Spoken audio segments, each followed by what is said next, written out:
Takže Chávez, ja som Hafner, to je Bejus a pri príležitosti vydávania nášho nového 4. albumu, ktorý sa bude volať, môžeme prezradiť? Môžeme načrtnúť, no. Jak sa bude volať? Opice a? Ananás. Ananásy. Asi hej, no. Takže sme si pripravili, teda redaktor jeden, ktorý ochorel náhle, si pre nás pripravil otázky, ale našťastie nám ich zaslal. Tak sa vyspovedáme na základe týchto redaktorových otázok, ktorý je Kory. Poďme na prvú otázku teda, no. No, chlapci, prešlo skoro 5 rokov od vášho posledného albumu a vy čoskoro vydávate váš 4. spoločný album. Čo tak zrazu? Že mám ja prvý odpovedať, že čo tak zrazu, hej? Jak chceš. No, tak myslím si, že 5 rokov je úplne ideálny čas na to. Na výzrejtie umelca, ad 1. A ad 2. Na pokračovanie v tvorbe. Čiže čo tak zrazu, ja neviem, mňa nebavilo napríklad počúvať posledné roky, strašne veľa kamarátov sa mňa pýtalo, podľa mňa aj Tomáša, že prečo už spolu nerobíme a že by chceli opäť takúto... Hafo, kedy bude album? No a že by chceli niečo nové, tak proste je niečo nové, no. A album je na svete. No, vec je taká, že sme sa nakopli a zatvorili sme sa do Štútka, hlavne Bejus mňa nakopol, lebo... Neviem, či mal dlhú chvíľu, alebo čo sa s ním dialo. Nakopol ma, zavreli sme sa do Štútka a už po druhej, tretej pesničke sme zistili, že to začína šlapať a albumík je na svete. Môžem prejsť na druhú otázku teda? Jasné. Tak náš redaktor sa pýta, tak sa ťa pýtam, môžeme čakať súčasný zvuk a vplyvy trendov, ktoré sú v našich končinách, ale aj vo svetových končinách tak obľúbené, alebo skôr hafnerovsko-bejuzovskú klasiku? Tak našťastie novodobý zvuk, ktorý je teraz aj v našich, aj v celosvetových končinách, mať možnosť našťastie nebudete. Bude to klasický náš sound, plus samozrejme máme nové mašiny. Jazzy má nové mašiny, ktorý nám bude mastrovať tento album a mastruje momentálne. Takže bude to oldschoolový Hafner Bejus bez žiadnych adiktív moderných. Ja by som tiež možno nadviazal ako producer na túto otázku. Samozrejme, že to bude skôr hafnerovsko-bejuzovská klasika, aj keď neviem, čo to je, ale domnievam sa, že asi to, čo sme robili doteraz. Čiže áno, bude to takéto, bude to veselé, pozitívne, hopsavé a máte sa na čo tešiť. Tu je tretia otázka. Poď na to, pýtaj sa. Na každom albume ste mali kopec hostí z branže, bude to zrejme blablabla, môžete prezradiť dáke mená. No, že či sú tam nejakí hostia na tomto celé? Na albume nebudú žiadni hostia, nie je to zo žiadneho disrešpektu voči ľuďom, s ktorým sme doteraz spolupracovali, ale dohodli sme sa s Bejčím, že tento album bude náš, bude to Hafner Bejus, takže Bejčí hudba, ja moderný spev a týmto hasne, žiadni hostia. Hej, čiže on odpovedal za nás oboch, ja to opäť zase zhrniem, nachádza sa tam zhruba 12 pesničiek, na predošlých albumoch sme vždy pozývali aj nejakých iných hudobníkov, poprípade spevákov, reperov, speváčky. Tentokrát sme si povedali, že urobíme poctivú vec, jak sa robili kedysi, urobíme proste album, kde budem len ja a len on, na čo? To isté som povedal, takže... Môžeme ísť na ďalšiu. Ďalšia otázka znie, predsa len uplynul nejaký ten rok a vy ste o niečo starší, možno vyspelejší. Odzrkadluje sa to aj na vašej súčasnej tvorbe? Glúpejší? Či si vyzretejší, starší a či sa to odzrkadluje na tom, čo teraz robíme? No ja si myslím, že sa toto na našej tvorbe neodzrkadluje.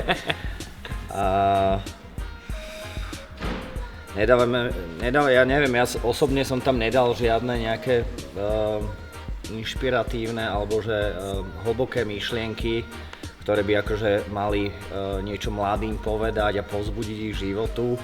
Je to prdel a na nič sa tam nehráme, robíme si prdel a týmto hasne.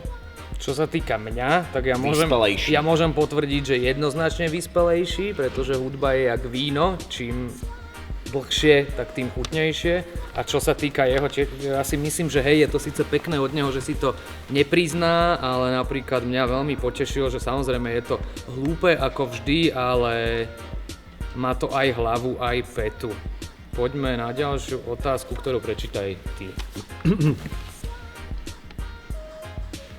Predsa len uplynul nejaký ten rok a vy ste o niečo ja, to už bolo? Ďalšia. Ako sa vám dvom Dvom? spolu po toľkých rokoch pracuje, respektíve čo sa zmenilo od prvej dosky, ktorú ste nahrávali v roku 2006? Nebol to 7? 2006 sme to začali 2006, nahrávať a vyšlo to 2007. 2007. Čiže správne, redaktor. Tak čo sa týka mňa, tak s Bejčím sa mi spolupracuje mega dobre a máme zaužívaný starý systém a teším sa na každú session v štúdiu. Máme zaužívaný systémik, fatrička, 2 dobré vínka z Rakúska, treska, Musí byť. špečík. Musí byť. Tam začína fungovať tá chémia. Vybavené. Odpoviem ja na toto, ako sa vám dvom po toľkých rokoch pracuje, čo sa zmenilo od prvej dosku, ktorú ste nahrávali v roku 2006. Prvá doska, ktorú sme nahrávali, bol čistý freestyle a my sme, ani jeden z nás v tej dobe vlastne nevedel, že nejakú hudbu budeme v budúcnosti robiť, čiže to bol len taký proste nástroj freestyle, vypalilo to dobre. Druhý album v 2009 už sme nahrávali tak profesionálnejšie, tretí album v roku 2012 tiež a čo sa zmenilo od tejto od 2006 ja si myslím, že tento posledný album sa aj tak najviac podobá úplne na ten začiatok, keď sme začínali, že sme zvolili ako keby tú taktiku naozaj byť úplne sami sebou a nerozmýšľať moc zbytočne nad vecami, takže asi toľko. A po technickej stránke samozrejme za tých pár rokov, za to 10 ročie, za tú dekádu sa tam tie skills nejak proste dúfam, že odrazia. Utriasli a že sa odrazia aj čo sa týka technického prevedenia albumu. Môžem ísť na ďalšiu otázku? Prezradíte nám nejaké najbližšie plány, či bude k albumu turné, aké letné festivaly vás čakajú, kedy presne doska vyjde a či chystáte aj nejaký videoklip? Chystáme, bude turné a chystáme sa na festivaly. To je veľmi krátka odpoveď. Ja neviem, album vyjde v máji a v podstate v polke mája už nakopávame turné, kde prebehnú Košice, Žilina, Bratislava. Dúfam, že to dobre vypáli, no. Zo pár miest proste, kde chodia všetky kapely hrávať, tak to obehneme. Paris, London, Tokio. Samozrejme festivalíky, ktoré sú priateľské k nám, spriateľené s našou kapelou, čo je Uprising Festival a Grape Festival. Aj Žákovic máme potvrdený napríklad z festivalov a to časom nejak akože bude pribúdať, no, takže asi toľko. A videoklip točíme na našu pilotnú skladbu, ktorá onedlho zaznie aj dúfajme, že v rádiu FM. Volá sa to Zájazd a je to také veselé bajlando, kde cestujeme smerom do Košíc.